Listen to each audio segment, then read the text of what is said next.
The first of which is Arnold. This was the 3-part limited docuseries on Netflix. First part is called Athlete. It talks about his rise through the bodybuilding ranks, through Mr. Universe and Mr. Olympia. And then part 2 is Actor, how he transitioned from being this world-class bodybuilder to becoming the actor that we all know and loved in the 80s and 90s. And then his transition in the early 2000s to being governor of California. I know some people are probably not happy about hearing this, and whatever. I like Arnold a lot.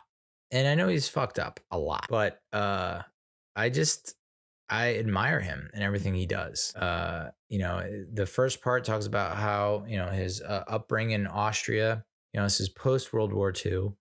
I remember seeing a clip of him talking about how the ravaging aftermath of World War II, after 1945, the lasting effects, aftershocks of World War II in that area, specifically Austria, and how a lot of fathers were alcoholics, and his father was an alcoholic, and he had a brother. But his father's, I think the big advice or takeaway from his father that he mentioned in the docuseries was be useful, which I thought was, it makes sense. Like, how am I useful? What is my purpose? I often ask that almost every week. Like, what is my purpose? Is what I'm doing useful? Like, is it benefiting anyone? Is it really helping anyone? I don't want to say that I'm like anti-person.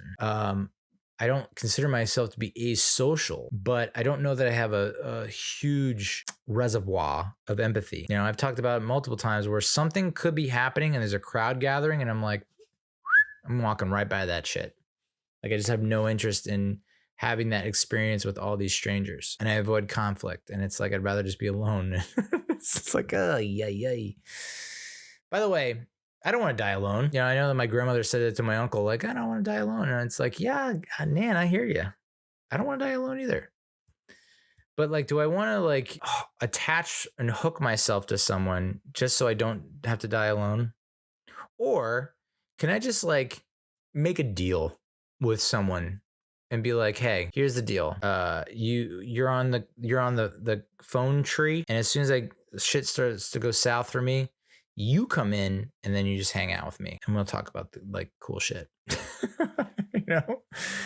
Luckily I have a daughter, so I think she'll be game for that, because girls are nice, women are nice, and they care for others more so than men. And so I think I'm lucky in that respect. Hopefully she doesn't completely hate me by the time I turn for the worst. But yeah, be useful. That kind of struck a chord with me. It was just like, yeah, every day, how am I contributing to, my legacy, which is very narcissistic, because I'm not building a very memorable legacy right now, but this is part of it. Like, why do you do the podcast? No one listens. Okay, just trying to leave a legacy, a little something to hold on to. So there's that. But it's also like, if someone can listen to this or hear this and find it helpful in any way, whether it's like lightening the mood, having a chuck, having a fall, maybe shed a tear out of sheer pity, the little things, then I guess I'm doing my job, right?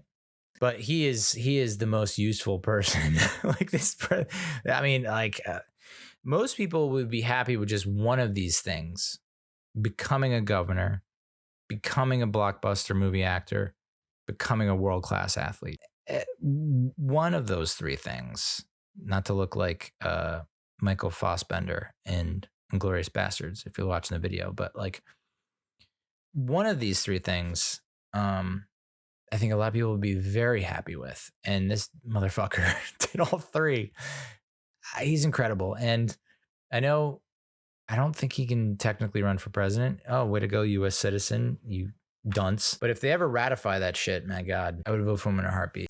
The fact that he was married to a Democrat, ran as a Republican, and kind of, from what I understand, I didn't follow that closely when it was happening, but from this documentary, which I know is biased, reached across the aisle. I know he came in pretty hard and fast and strong and was like, I'm going to use sheer force and will to get my way, and it didn't work. And then he kind of softened, ended up hiring a lesbian to be his Secretary of State or Secretary of Staff, basically his right hand woman, and was managed to accomplish a lot from what I could tell. Like, obviously his approval ratings, I think, were pretty in the shitter when he first started, but like, I think he even got praised by Obama at certain points. I think it was during the wildfires, maybe his response to that, but like a lot of his, stances on things. So, yeah, if he ran for president, I would friggin' in a heartbeat vote for him. So part 1 talks about his rise through bodybuilding, where he basically won the Mr.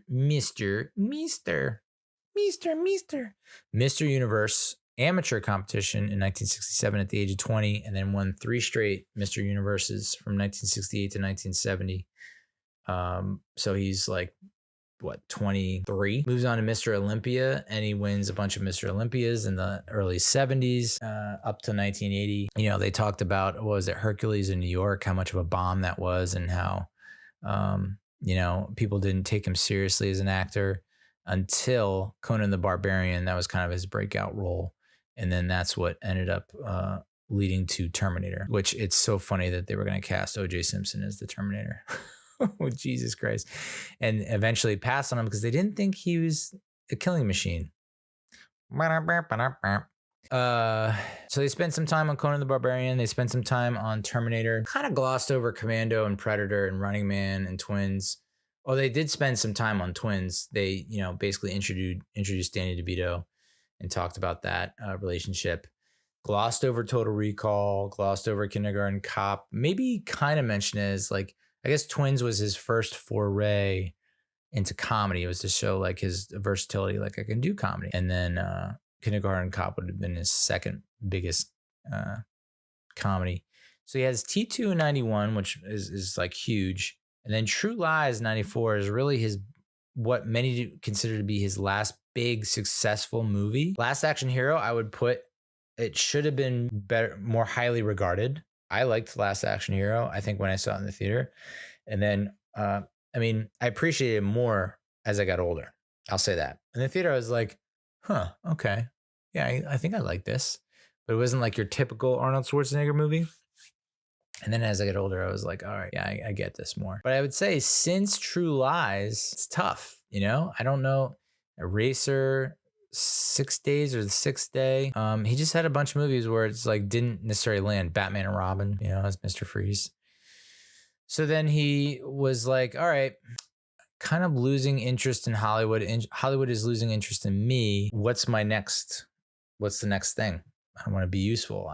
He thought, okay, I'm no longer useful in the weightlifting world. I'm going to move to acting. I'm no longer useful in the acting world. I'm going to move to politics. And so that's when he decided to run for governor, when Gray Davis had the recall. When there was a recall on Gray Davis. So there's allegations of groping and forceful and in office that I thought it's good that he at least acknowledged it in the series. I don't think he went into much detail, and I guess that's most PR people would say that's for the best. Like, you don't want to get into the too nitty gritty. It's just like, just acknowledge it happened, apologize for it, and try to move on. And then he also ended up talking about what happened with, him cheating on Maria Shriver and leading to the separation and the divorce and whatnot, and how he ended up, the love child he had with the maid, is now like in his 20 or something like that. Is like in his 20s, early 20s. And like, you can kind of see in the face, like, okay, I could see the Arnold there. But he's getting into bodybuilding now, which is interesting. But he just seems like he lives like, man, that's a good life. He led a good life. Not to say it's over, but like, you see the house he's in now, and he's got like these big ass dogs that love him, and he's got all these other pets like donkeys and pigs and chicken. I don't know. He's got a whole zoo, wildlife reservation that he lives on, and he loves those animals, and those animals love him. And the maid, dude, interesting. I was like, oh, okay. So, but I thoroughly enjoyed it.